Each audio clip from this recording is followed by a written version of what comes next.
l'image la tension. C'est-à-dire qu'il n'y a pas de problème là-bas. Maintenant, comment détecter la panne si vous n'avez pas d'équipement sophistiqué? Alors, il faut aller avec les moyens de bord et c'est très simple et puis très efficace. Ça, c'est une solution.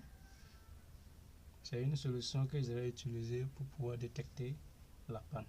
C'est-à-dire que quand je vais brancher, la partie, les composants défectueux vont émettre des bulles, vont s'échauffer. Au lieu d'utiliser la pâte à dessouder qui est là, au lieu d'utiliser ça, souvent on n'arrive pas à trouver les pannes, hein. Souvent ça n'arrive pas à bien fondre. Si le composant ne s'échauffe pas bien, donc c'est un peu difficile de détecter la panne. Maintenant pour cela, on va éliminer ça. Nous allons utiliser cette solution là. Maintenant que faire?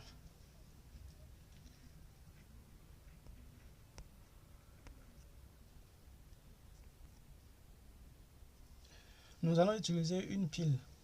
Les piles qu'on met dans ces genres de torches là, les piles chinoises là. Donc c'est vraiment, on peut les utiliser dans plusieurs domaines, hein.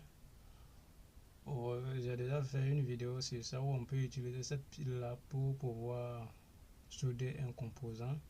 Voilà, si vous fouillez dans mes vidéos, vous pouvez voir vous pouvez aller tomber sur cette vidéo là.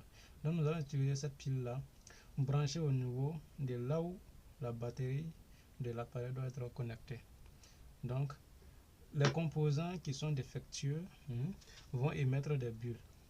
Donc si c'était avec des appareils vraiment sophistiqués, au niveau de ces composants là, on est là à voir des points rouges. Donc c'est à partir de là qu'on peut savoir le composant il est défectueux. Mais dans notre cas ici, le composant va émettre des bulles. Comme c'est chaud, voilà, ça va émettre des bulles. Et c'est quoi cette solution là? C'est une solution qui ne conduit pas le courant. Et aussi c'est une solution qui nettoie bien. Alors à toi de me dire dans le commentaire de quoi il est question. Donc je vais approcher la caméra et nous allons faire les tests ensemble. Donc je vais brancher l'autre partie. Je vais brancher l'autre partie de la batterie, l'autre borne de la batterie. Je vais connecter ça et nous allons bien observer le composant.